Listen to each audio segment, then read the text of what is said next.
நல்லா இருக்குங்க. என் பேர் பவித்ரா. நான் பொள்ளாச்சி ராம்பட்டினத்துலேருந்து என் வீட்டுக்காரோட பேர் ராஜ்குமார். அவர் ஒரு வருஷத்துக்கு முன்னாடி டூரிஸ்ட் விசாவில் 1 மந்த் டூரிஸ்ட் விசாவில் மலேசியா போயிருந்தார். அவங்க டூரிஸ்ட் விசாவில் வாங்க நாங்கள் போட்டு தரோம், பெர்மிட் இப்போதைக்கு எங்களால் போட்டு தர முடியாது, அதனால் நீங்கள் டூரிஸ்ட் விசாவில் வாங்க நாங்கள் போட்டு தரோம் அப்படின்னு சொன்னாங்க.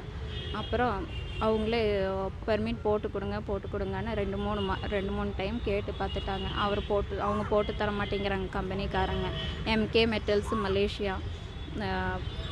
இப்போ 2-3 நாளைக்கு முன்னாடி அவங்க கூப்பிட்டு 3 லட்சம் கொடுங்க, அப்போ தான் உங்கள் வீட்டுக்காரர் விடுவோம், இல்லைன்னா விட மாட்டோம் அப்படின்னு சொன்னாங்க.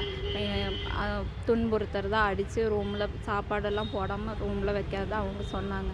அப்புறம் இப்போ 2 நாளைக்கு முன்னாடி 1 லட்சம் எப்படி அதை இதுன்னு விற்று அரேஞ்ச் பண்ணி போட்டு விட்டுட்டோம்.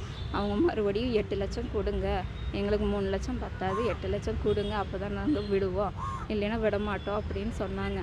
8 லட்சத்துக்கு நாங்கள் என்ன பண்ணுறது, நீங்கள் எதுக்கு இப்படி திடீர்னு கேட்குறீங்கன்னு சொன்னால் அதெல்லாம் அவங்க சொல்ல மாட்டேங்கிறாங்க. நீங்கள் 8 லட்சம் கட்டினா தான் விடுவோம், இல்லைன்னா முடியாதுன்னா சொல்லுங்கள், நாங்கள் வேறு மாதிரி பார்த்துக்குறோம் அப்படின்னு சொல்கிறாங்க.